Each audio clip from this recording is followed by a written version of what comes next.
A partir de agora você ouve o Santa Capivara, jornal satírico de Aparecida do Taboado e da costa leste de Mato Grosso do Sul, trazendo para você toda a informação que parece até ser de mentira, mas tem um fundo de verdade. Todos os meses, no feed do seu Spotify ou no YouTube, um programa novo pingando para você. Assine o nosso feed. Olha a obra pronta! Mas é mentira! É nesse clima de arraial que o Santa Capivara Junino começa. Hoje um pouquinho diferente, com um completamente desnecessário editorial que traz um baú de novidades velhas e antigas sobre a política local aparecidense. Em junho, fez um ano das obras de drenagem que iriam ali solucionar o problema dos alagamentos na região da rua Ulisses de Medeiros de Figueiredo. Uma alerta para o pessoal, principalmente aos bicicleteiros, motoqueiros e motoristas que passam aqui na região da rua Ulisses Medeiros de Figueiredo. Nós estamos fazendo uma obra de drenagem, tão esperada, por causa daqueles alagamentos que vêm lá por baixo da cidade. No programa passado, a gente conversou com um defensor do prefeito. Ele trouxe para a gente uma explicação, que na verdade essa drenagem ela era uma proposta natural. Por essa drenagem, por essa obra da prefeitura, se criariam piscinas no meio do asfalto, pelos quais a água poderia se encaixar e aguardar um eventual dia de sol para que a água evaporasse. Incrivelmente, essa versão faz mais sentido do que a versão oficial da prefeitura. Até porque a Secretaria de Obras escolheu, em julho de 2024, iniciar a obra por cima, começando a construir a casa pelo telhado. Talvez o problema nem seja você. Talvez o problema esteja em você tentar começar a sua casa pelo telhado. Tem como você construir uma casa começando pelo telhado? Não tem como. Você já viu alguém começar a construir alguma casa pelo telhado por cima? Não tem como, né?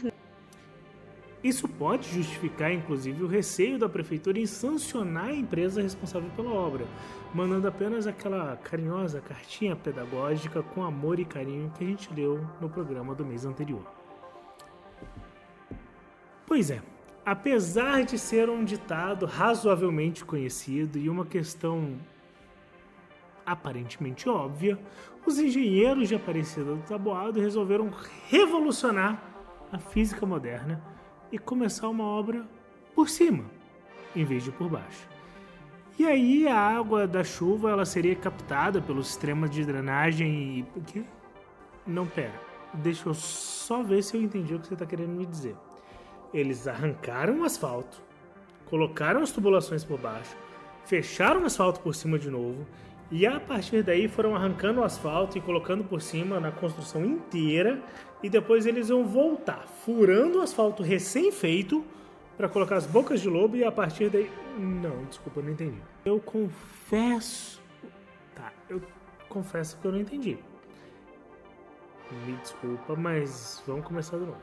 Uma obra tão genial como essa, ela não tinha como dar errado, né? Tipo, até porque depois de 4 meses que ela começou, o prefeito, logo depois das eleições, no dia 9 de outubro, publicou um vídeo dando tudo como pronto. As obras, logo depois das eleições, estavam a pleno vapor. Não era nada eleitoreiro.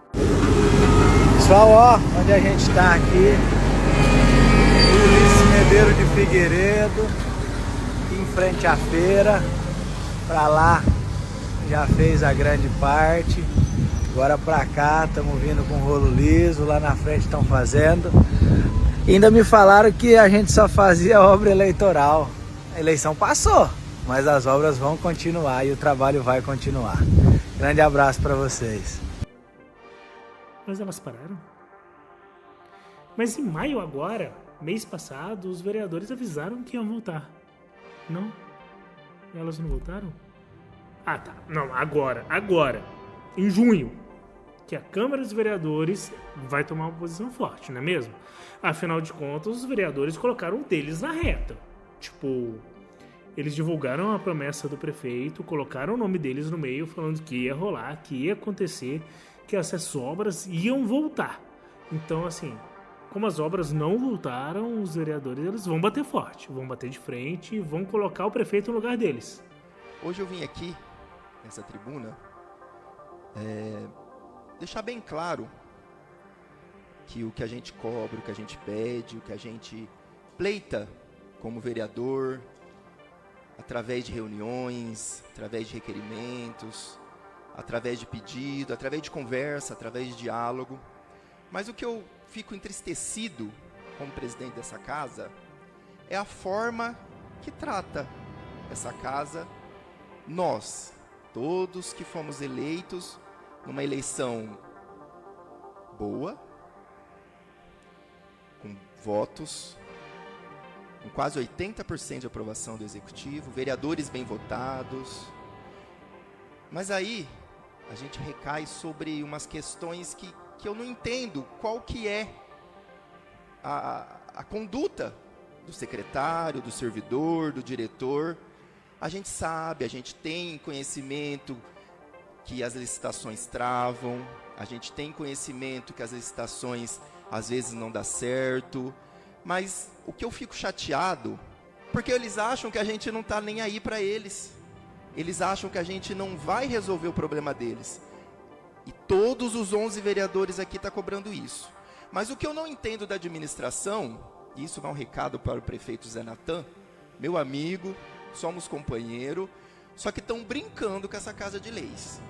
Porque se não colocar a finalização do início dessa drenagem como prioridade para sua conclusão, se isso não for prioridade na administração hoje, que é o único gargalho que estamos apanhando, e apanhando feio, porque eu tenho vergonha de passar ali, Maurão, perto da sua casa, me desculpa. E eu acredito que você também deva ter vergonha de estar morando ali naquela esquina, com os seus vizinhos cobrando você, cobrando essa casa de leis, cobrando todo mundo, e não tem prioridade a execução do término daquela obra.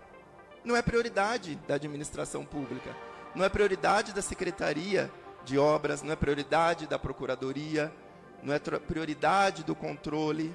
E aí que tá, Maurão, não vai começar. Nem iniciou o processo que tem que fazer para punir a outra empresa. Nem iniciou, não é prioridade. É isso que eu fico chateado. Mentem pra gente. E a gente fica de besta para a comunidade. É isso que eu fico chateado. Não vai começar. Não é prioridade, não iniciou o processo de punição da empresa. Aí ficam falando pra gente, a gente menciona isso para os moradores, a gente fica o quê? De mentiroso. Essa é a palavra que a gente fica, de mentiroso. Estão brincando com os moradores. Não vai, não começou. Não vai começar daqui 10 dias, daqui 20 dias, daqui 30, não se sabe. Não se sabe o dia que vai começar, por quê? Não é prioridade. Parece que não. Assim, o chá das 5 ele deu uma amargada, né? Mas, assim como toda família tradicional, conservadora do interior, em vez de resolver as coisas no grito, quebrar as coisas e exigir um pouco de transparência na tomada de decisões, desde o público de Aparecida do Taboado, as coisas são feitas entre beiços, indiretas e uma falta de diálogo com a população. Talvez, se a gente marcar uma terapia familiar entre a Câmara, a Prefeitura, juntando o CRAS, esse peso ele pode sair um pouco das costas dos vereadores e os traumas possam ser discutidos de maneira aberta. Ou talvez a Câmara possa convocar o prefeito, o secretário de obras, o fiscal dessa obra específica e o representante da empresa para prestar esclarecimentos em uma sessão pública, legislativa. Já pensou? Um dia normal, uma segunda-feira de manhã? Enquanto isso, as obras da Delegacia Civil continuam de vento em popa. Até porque, finalmente, as celas prisionais estão em sua fase final. Após décadas de convívio íntimo entre investigadores e investigados, o governo do estado realizou o milagre da separação física. A Polícia Civil não vai mais cuidar das celas em Aparecida do Taboado. Um pleito antigo, tá? Policiais civis, advogados e até mesmo os próprios presos pediam esse divórcio. Afinal, nada como um muro para preservar os relacionamentos profissionais de forma saudável, não é mesmo? Em breve, a Polícia Penal vai assumir o controle dos presos e dos apreendidos nas investigações da Polícia Civil, nas atuações da Polícia Militar. E por incrível que pareça, os investigadores e os escrivães poderão, basicamente investigar e escrever em vez de ficarem de babá de presos aqui em Aparecida do Taboado, né? É um respiro necessário para a segurança pública de uma cidade que está em frangalhos. Quem sabe agora não se leve menos de 14 anos para se capturar um foragido, que teve, nesse período, 7 empregos de carteira assinada, fez uma perícia no INSS e até mesmo recebeu um auxílio incapacidade temporário, enquanto supostamente ele estava fugindo da polícia. Só que tem um problema.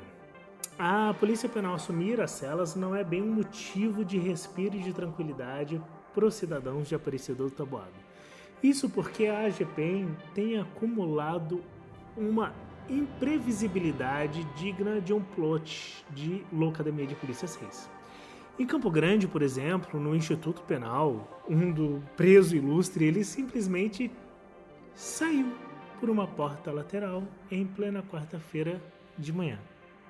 Pois é, sem nenhum alarde, sem nenhum túnel, sem molhar o café da manhã de ninguém, ele saiu como um hóspede logo depois do café da manhã, fazendo um check-out antecipado no hotel.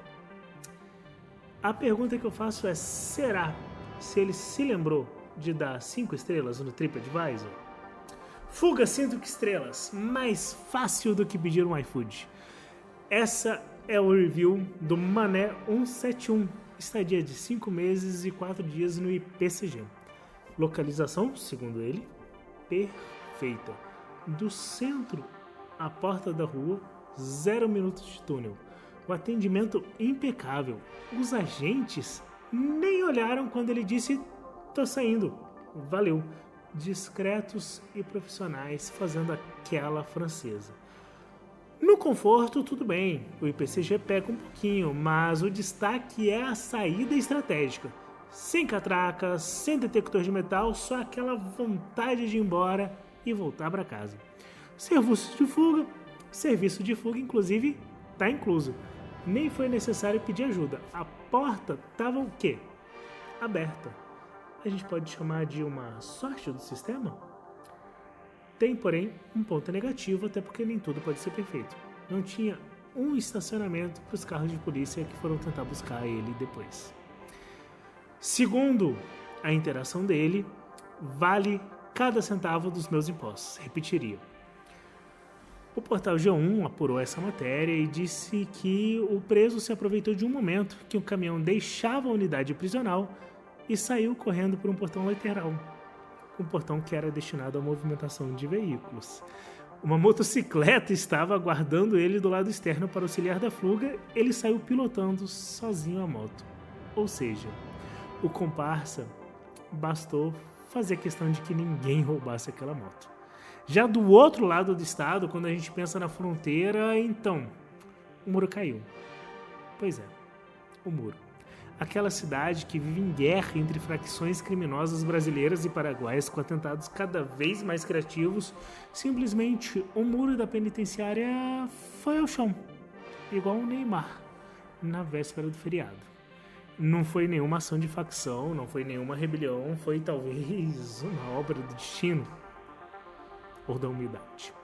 A penitenciária, que fica, veja só, a menos de 1 quilômetro da fronteira com o Paraguai, abrigava 477 presos, tendo sido construída para 324, já estava há 1 ano reclamando com o governo do estado verba para reconstruir esse mesmo muro. A AGPEM nunca respondeu. Agora, porém, aqui em Aparecida do Taboado, a gente pensa que podem existir alguns planos. Que tal um programa? A cada 10 fugas, o preso ganha um CPF. Ou, se você parar para pensar, naqueles presos com um ar mais periculoso, um pacote com fuga com turismo. Deixe as paredes ruírem. Ganhe uma viagem internacional. Pacote Pedro Juan Cabaleiro mais Assunção na promoção. Vamos ver se pelo menos os muros da nossa delegacia vão durar mais do que o asfalto licitado para as obras aqui na cidade. E por fim, para fechar esse programa de hoje, conforme a gente já divulgou nas nossas redes sociais, depois dos últimos programas, a gente teve uma série de mensagens muito preocupantes enviadas para os nossos ouvintes. Eles estavam preocupados com a segurança da nossa equipe.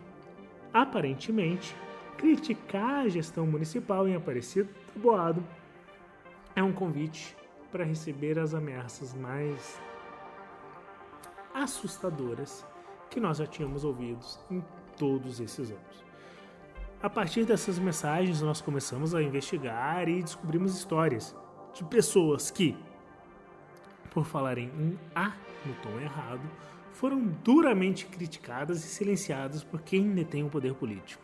São esses depoimentos que você vai ouvir a partir de agora. Eu peço aos pais que retirem as crianças da sala, e se você por acaso tem gatilhos, talvez seja melhor você parar por aqui. Nós voltamos no mês que vem com mais notícias de Aparecida do Taboado e da Costa Leste. E antes que eu me esqueça, em breve a organização Santa Capivara anunciará novos projetos. Fique de olho, fique atento ao nosso feed nos agregadores de podcast e nas nossas redes sociais. Você não perde por esperar. Mas agora, fique com os tristes relatos e depoimentos dos moradores de Aparecida do Taboado. Fui na prefeitura pedir para terraplanarem a estrada rural, me mandaram ir para casa, senão asfaltariam o caminho todo da porta do meu sítio até a rodovia. Eu saí de lá tremendo de medo dos buracos que estariam naquela estrada se eles asfaltassem. Hoje mesmo eu precisei deixar o meu carro no trevo, porque ele não aguenta as ruas dessa cidade. Eu pedi para respeitarem os intervalos interjornada no hospital e recebi como resposta que se eu continuasse provocando escândalo, eu seria nomeada porta-voz da FESAT. Imagina que vergonha ter que dizer em público que é culpa da mãe a criança ter morrido no hospital. Falaram que se eu pedisse mais uma vez por tapa-buracos, eu ia ser nomeado fiscal de contrato. Deus me livre ter que assinar embaixo daquelas porcarias. Falaram que se eu não parar de postar nos grupos de WhatsApp falando mal do prefeito, vão começar obras de drenagem na porta do meu comércio. Eu não posso ficar de portas fechadas para sempre. Depois que eu compartilhei um post do podcast Santa Capivara, chegou uma notificação na minha casa, falando que minha família foi contemplada com um terreno no cemitério municipal. Meus filhos não vão conseguir encontrar meu túmulo quando eu morrer, isso é desumano. Eu estava no posto de saúde e falei para a pessoa do meu lado sobre a demora no atendimento.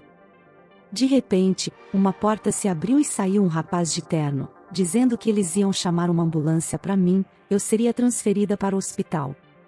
Fiquei presa 3 dias esperando a ambulância chegar, foi terrível. Eu fiz campanha para a oposição.